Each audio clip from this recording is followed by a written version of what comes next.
Hey, good evening, everyone. This is Wes of the Laughing Man Network.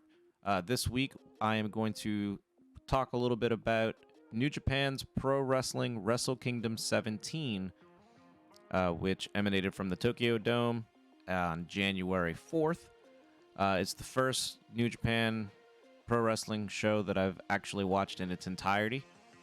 So forgive me in advance if I'm a little unfamiliar with some of the names and some of the talent on the show.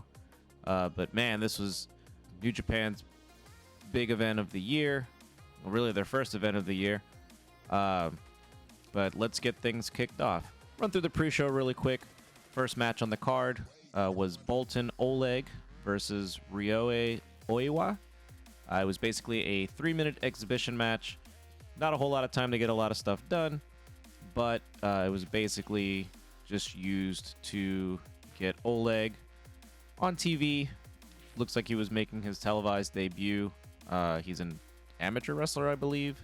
There was a lot of mat wrestling, a lot of chains, takedowns, etc. 3-minute match. Not a whole lot to really get going, other than to put Oleg out there. He gets a near fall at some point towards the end of, I think within like a minute or so. After that, match ends, obviously in a draw. And that was pretty much it. Kind of an interesting thing. Not something that I've really seen done before. But it did its job. Next match on the pre-show card is a very interesting match type that I've never seen before. But it is the KOPW 2023 qualifier, New Japan Ranbo. Which from what I understood, or I can remember, it is essentially an elimination match where multiple opponents go in to the match one by one at random times, at a random order. And the only way to win the match, essentially, or to eliminate your opponent, I should say, is to either score a pinfall, submission, or throw the opponent over the top rope. I'm not going to go through it bit by bit, but essentially the idea was that the final 4 competitors will qualify to fight each other at a later date for the, I believe it was I'm pretty sure it's not a championship, I'm pretty sure it's a trophy for the KOPW. Running down the list of names that were in the match, we have Sho, Hikuleo, Evil, Tomohiro Ishii, The Great Okan, Doki, Rocky Romero, Kenta, Yoshinobu Kanemaru, Aaron Hanare, Ryosuke Taguchi, Jeff Cobb, Shane Haste, Mikey Nichols, Yujiro Takahashi, Toru Yano, El Fantasmo from the Bullet Club, Taichi, and Shingo Takagi. Really interesting match. It was a lot of fun to watch. Everyone kind of got in a little spot or two here or there. Eliminations were usually, maybe a few minutes apart. At the end of the match, we had Sho, Yano, Great Okan, and Takagi. So they will face each other at a later date for the KOPW 2023 title. And after that, we had a little bit of a break. I'm not entirely sure what that was about. But it basically sets us up for the third and final bout on the Wrestle Kingdom pre-show. We have the Antonio Inoki Memorial match. It was a 6-man tag.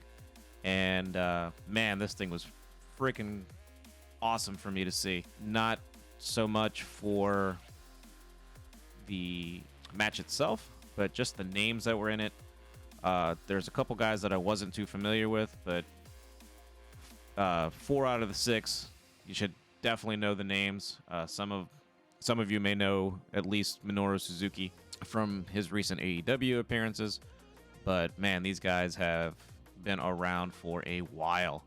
We start off with the first team. We have Yuji Nagata, Satoshi Kojima, and Togi Makabe versus Tatsuji Fujinami, Tiger Mask, and the aforementioned Minoru Suzuki. There's a ton of history in this ring. Fujinami and Nagata started off and it's crazy to me to think that both of these guys are still kind of going at it. Fujinami is not one that I've seen a lot of his body of work, but Nagata was pretty cool because I definitely remember most of the appearances that he had when he was in WCW, and some of these guys haven't lost too much of a step. Obviously, some of them have. A pretty cool little match for being the to memorialize Antonio Inoki, who recently passed away. Pretty good back and forth work. Obviously, there's a lot of no selling on Minoru Suzuki's part on a couple of things, but corner chops, back and forth forearms, a lot of the strong style stuff. Tiger Mask was pretty cool. From what I understand, it was not the original Tiger Mask. Did pretty okay. There was a rough little spot towards the end of the match between, I believe, Tiger Mask and Makabe, where the spot just didn't kind of go off the way that they wanted it to. But at the end of the day, Yuji Nagata, Kojima, and Makabe pick up the win. At the end of the match, Fujinami gets on the mic, cuts a quick little promo, basically wishing everyone a happy new year, thanking the crowd for showing up. I know that this is kind of one of the first times that I think the audience was allowed to cheer, boo. That was kind of not a thing for a little while. So it was kind of cool to see that. He talks a little bit about Antonio Inoki and basically that for the few years, for years to come, they will continue to carry on the fighting spirit that Inoki always talked about. So that was really cool. Very enjoyable. Again, not going to be a crazy fast-paced match, but for getting those, legends of the ring, it was very cool, and I very much enjoyed it. So now we will move on to the main card, which our first match on the card is for the IWGP Junior Heavyweight Tag Team Championships. You have the champions Catch 2-2, which is Francesco Akira and TJP, versus Chaos, which is Lio Rush and Yo. Yo starts off the match. He hits a top rope dive onto the champs before they get into the ring. They brawl on the outside for a while. You get a couple of double team moves on Lio Rush on the ramp. He is wiped out for quite some time. When he gets back into the ring, you notice that his face is a little busted up. He's starting to bleed everywhere. Interesting thoughts for me, because I was not a fan of Lio Rush during the couple of runs that he's had in the different promotions, WWE, one or two times he was in AEW. But he actually looked really good, and I'm hoping that getting some time in New Japan will kind of maybe change my mind about him a little bit. I'm kind of planning on maybe starting to keep track of New Japan stuff a little bit more. Hopefully talk about it a little bit more in the future. Anyway, there's a running knee in the corner by Yo to TJP. TJP eats a spear after that from Lio Rush. Lio, who is busted open at this point, gets in, tags in. He's a House of Fire. Takes out Catch 2-2 with springboard double elbows, and then a double top rope suicida. You get a near fall in Akira. You get some more back and forth after that with all the guys going down for a little bit. You get a couple of really good near falls between both the teams. Yo hits my favorite move, the Poison Rana to TJP for another near fall. Towards the end of the match, Lio takes out Akira. TJP gets the roll up on Yo to score the win. Your champions retain. Next up on the card, we have the IWGP Women's Championship, which is a fairly new championship to New Japan, which I think is in, collaboration with Stardom. We have your inaugural champion, Kairi. Our English commentary lets us know that Nakano, if you're not familiar with her, has a very kawaii, as they put it, entrance. But they mention that that is all smoke and mirrors, and that her in-ring persona is a lot more ruthless, which I thought was kind of cool. Nakano gets her entrance in first. Kairi comes in second. She's got some cool Grim Reaper guys on stage as she's coming through, doing her entrance, which thankfully, this is the first time I've seen Kairi really since she left WWE to go back to Japan. So I'm glad that she still has the pirate gimmick. I loved it. Always did.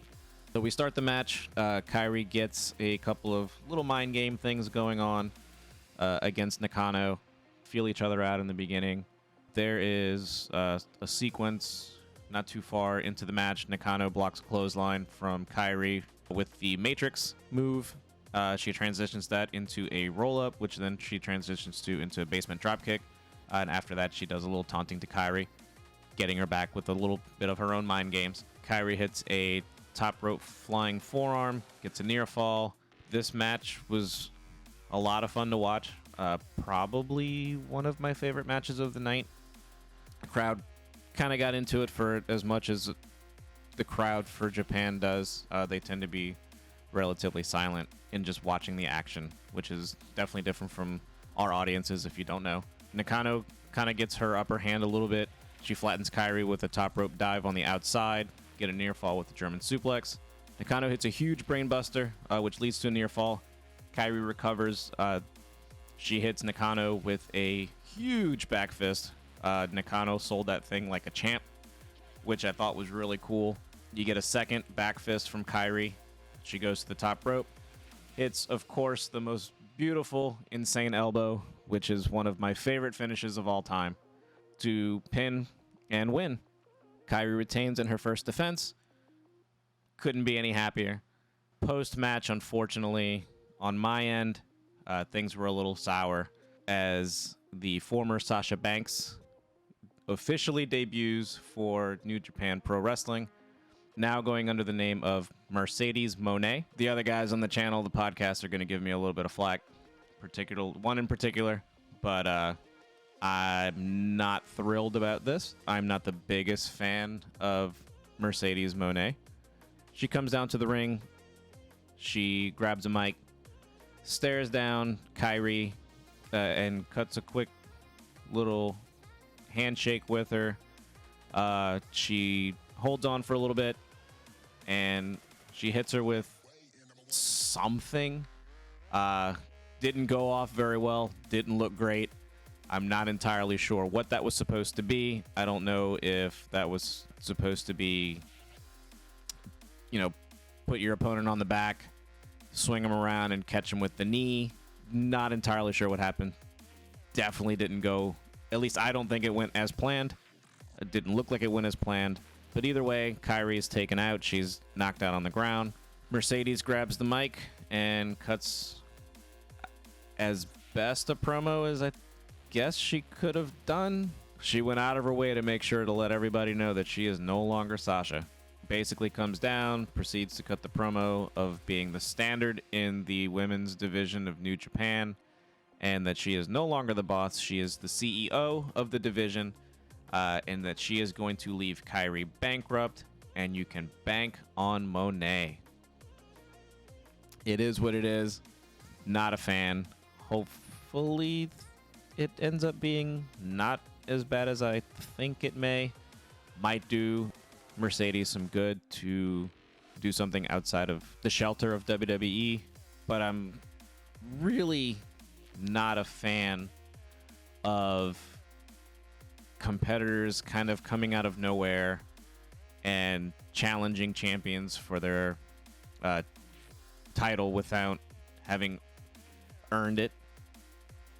And I definitely hope that whatever they end up doing between Mercedes and Kairi, that ultimately Kairi holds on to the belt. I don't necessarily want her to drop it this early on, especially with it being a new championship, and she would only be on her second title defense at this point. But we'll see how it goes. Apparently there's the next New Japan event is Battle in the Valley, which I believe is actually going to be in the States. So I'll try to catch it. We'll see how it goes.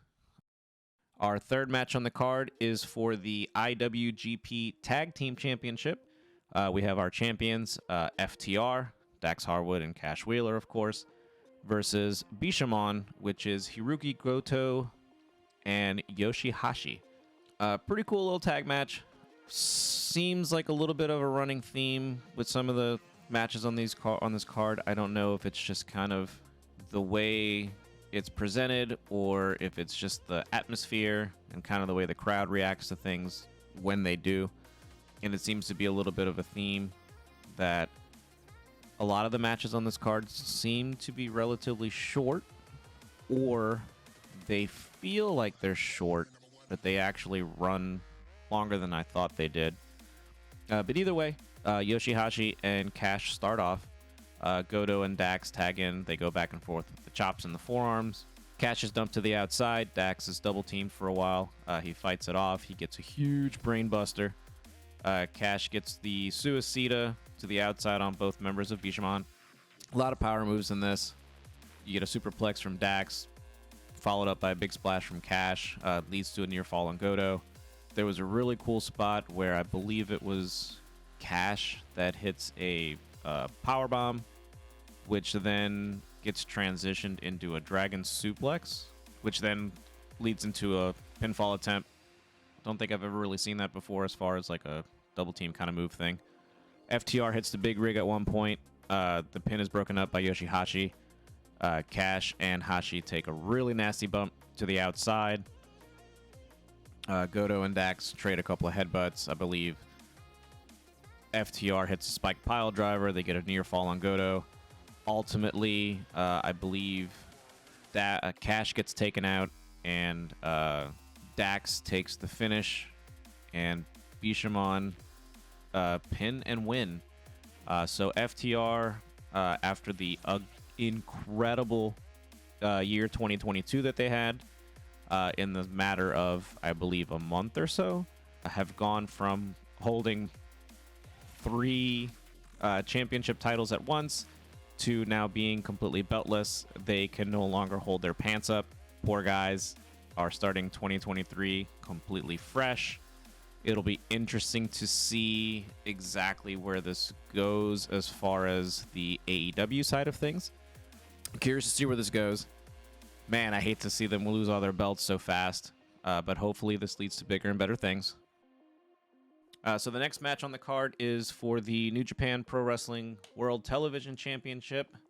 It's the final to crown a champion for the title. It is apparently a brand new title that they are introducing. Again, I didn't follow New Japan before this, so I'm not entirely sure who the competitors were in the tournament leading up to this. But in your finals, you have Ren Narita and Zack Sabre Jr. There is a 15-minute time limit, which if it leads to a draw, they would have a rematch at a later date. So this match is exactly what I thought it was going to be from what I remember watching Zack Sabre do during Forbidden Door. A lot of technical wrestling, a lot of back and forth, a lot of grapples, holds, submission counters. Zack Sabre ends up working over Narita's arm at various points during the match, which plays a little later on into the finish. These guys put on quite a show, again, for what it was.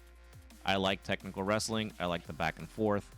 Narita hits a crazy-looking exploder suplex that it goes into a bridge to a near fall. Sabre goes back to working the arm. You get a series of near falls towards the end of the match. Ultimately, Sabre catches Narita's left arm in a submission hold. Narita quickly taps, and Zack Sabre Jr. is your first NJPW TV champ. So following that, we get the Neverweight Open Championship match. Our champ is the newly re-signed to WWE, Carl Anderson, and he is going up against Tama Tonga. I totally forgot that he was the Neverweight champion when he re-signed with WWE. There was a little bit of confusion or a little bit of a scheduling conflict earlier, late last year, where Anderson was double booked to be at a New Japan show to defend the championship, but he was also booked to work Saudi Arabia. They worked it all out. They kind of turned it into a little bit of an angle, which I thought was kind of creative and neat. This thing felt like it was kind of a glorified squash to a certain extent, although not in the sense that the person doing the squashing came out with a quick victory. Quite the opposite. Starting the match off, Anderson blasts Tama Tonga with the belt before the opening bell. He hits a incredibly gnarly looking fisherman buster to Tama on the top of one of the guardrails, which is insane to me how that looked. Basically, Anderson's getting all his stuff in. He hits a nasty suplex to Tama on the ramp. Eventually, Anderson tries to hit his finish, which is the gun stun on Tama on the ramp, which is countered. So it's all Anderson in the opening minutes. Eventually, the action gets back into the ring. Tama Tonga starts his comeback, but every time he seems to get the upper hand, Anderson cuts him off. Beatdown commences. Towards the end of the match, you get a bunch of gun stun counters. A top rope brainbuster is countered by Tama, which leads to a big splash onto Anderson for a near fall. Tama with the cutter.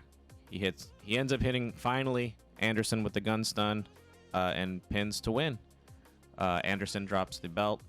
Tama is your new never openweight champion, which I feel is probably kind of where it needed to be and how it needed to go, with Anderson and Gallows being back with WWE and that forbidden door typically staying closed. Didn't think that Anderson was going to hold on to the championship.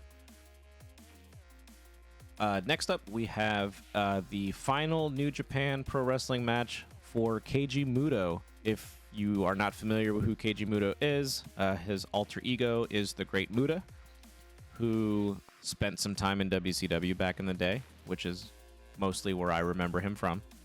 He's on his farewell tour, made a pit stop in New Japan. This is his final match, which is a tag team match featuring himself, Hiroshi Tanahashi, and Shota Umino versus Los Ingobernables de Japón, which is Tetsuya Naito, Sanada, and Bushi. Really short match, kind of fun. The guys got some of their spots in. Commentary spends a little bit of time talking about how the team of Muto, Tanahashi, and Umino represent the past, present, and future of New Japan, which is pretty cool. Again, short match. A little disappointing in the fact that Muto didn't really do a whole lot, which I understand. He's, on his farewell tour, and he doesn't have a whole lot left in the tank. But a little disappointing that it was kind of presented and promoted as his final match. He didn't do a whole lot. Obviously, Tanahashi and particularly Shota carried the team, but Shota looked like $1 million. Tanahashi still looks okay. He's got bad knees, so he kind of did the best that he could. Muto got a couple of things in. You can definitely tell his body has done what it needs to do, so I'm glad that he's wrapping it up. Muto actually hits the Shining Wizard on Bushi. Shota Umino hits the Death Rider, of all things, and picks up the pin and the win for his team. So, happy trails to Keiji Muto. I'm hoping that I'll get to watch maybe one more match that he's got before he finally hangs it up. Did what it needed to do. Up next on the card is a match that unfortunately I kind of missed and I have not had the chance to go back and watch. But is for the IWGP Junior Heavyweight Championship. We have our champion Taiji Ishimori versus Hiromu Takahashi, El Desperado, and Master Wato. Again, I didn't get the chance to see this match, but ultimately, at the end of the day, Hiromu Takahashi picks up the win, and he is the new IWGP Junior Heavyweight Champion. Next up on the card, we have one of two main events. The first one being for the IWGP United States Championship. The champion, Will Ospreay, defends against AEW's very own Kenny Omega. These guys killed each other in this match. Starting off slow, Don Callis is on commentary. He's got the quote of the night, saying that in preparation for this match and part of Omega's rebuilding and coming back from all of his injuries, he lost a total of 4 pounds in order to prepare for Will Ospreay.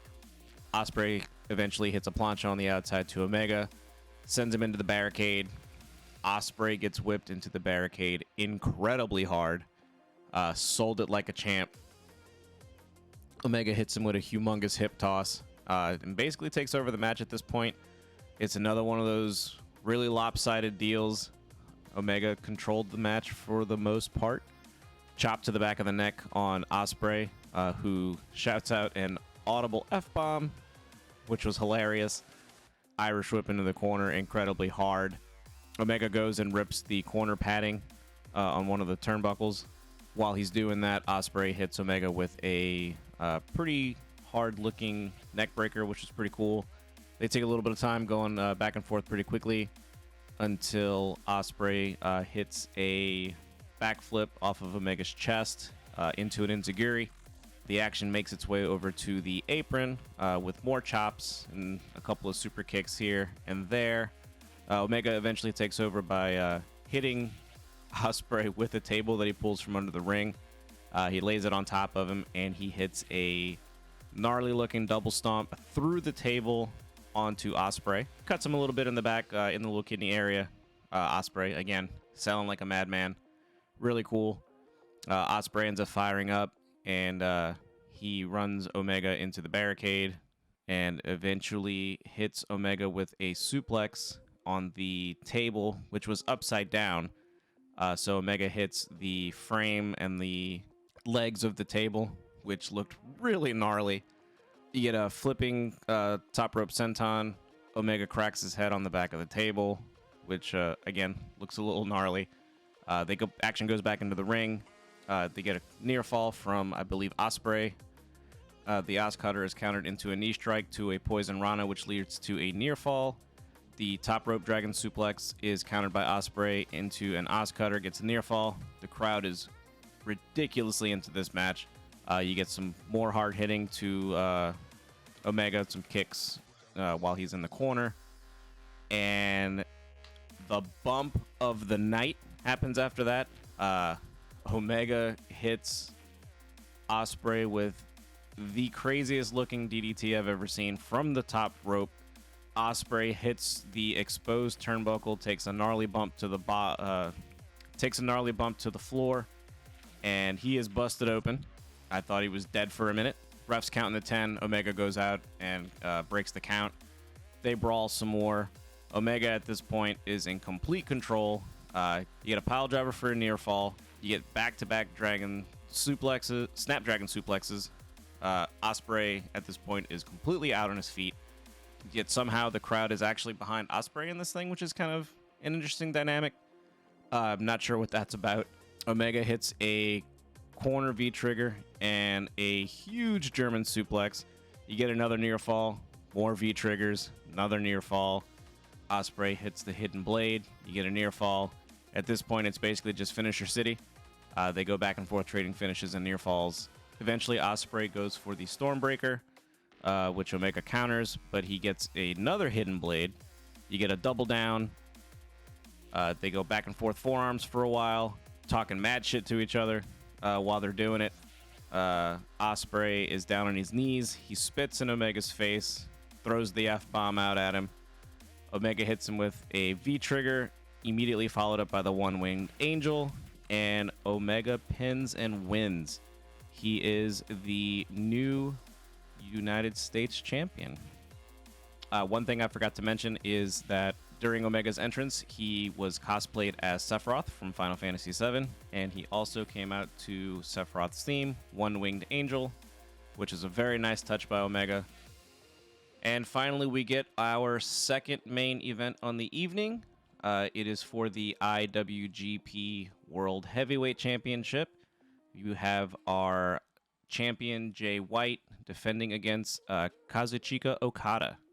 Match felt like it was kind of a little bit on the short side. I don't know if that was by design. I don't know if it was because they were running up on time. Not 100% sure. This one, for being the main event of the show, to me was a little bit of a letdown. You basically got essentially what's kind of happened the last couple of times I've seen Okada and Jay White go at it. Okada takes a lot of the heat. I guess he's sort of kind of, built up as the babyface that kind of gets beat down and comes back for the win. They go back and forth with some strikes. Jay White eventually hits the Blade Runner, which leads to a near fall. After that, White goes for a second Blade Runner, but Okada fights out. But he ends up eating 2 Rainmakers himself. White goes for another Blade Runner, but Okada counters with a Rainmaker of his own. You get another near fall. Both guys stare each other down. They, again, hit the chops in the forearms. More forearm shots for Okada to take the advantage. You get a couple of finish counters until Okada hits Jay White with his own finish, the Blade Runner, which goes into the Cobra Flosion, into a Rainmaker for the clean pin and win. Okada finally gets another one over on Jay White, and he is your new IWGP World Heavyweight Champion. Post-match, just to kind of wrap everything up, Jay White selling the effects of the match, realizes that he has lost his title, does not want to give it up. Red Shoes trying to take it from him, but eventually he acquiesces. Okada is awarded the championship. Jay White eventually gets up, walks over to Okada, says something to him that was inaudible. I would assume a sign of respect of some sort. Jay White makes his exit. The confetti rains down. And that does it for New Japan Pro Wrestling's Wrestle Kingdom 17. Really good show. Interesting presentations, interesting matches. Definitely not super familiar with the way that the matches are presented in New Japan. I was very entertained. You had a couple of matches that were kind of slow go, a couple of little disappointments. That might just be because I had higher expectations on certain things. But overall, I was very pleased, very entertained. I would probably give the show myself personally a B, but I am now a fan. New Japan is very interesting. I definitely want to continue to follow it, and hopefully some of this stuff keeps my interest, and I'm hoping that the Forbidden Door will open again soon. I like watching these talents from New Japan. I hope that they get to mix it up with some of the American promotions again, and I'm looking forward to the next Wrestle Kingdom. And that'll do it for Wrestle Kingdom 17. Hope you guys enjoyed the video. Please don't forget, if you like what you watched, like and subscribe. And hope to see you soon.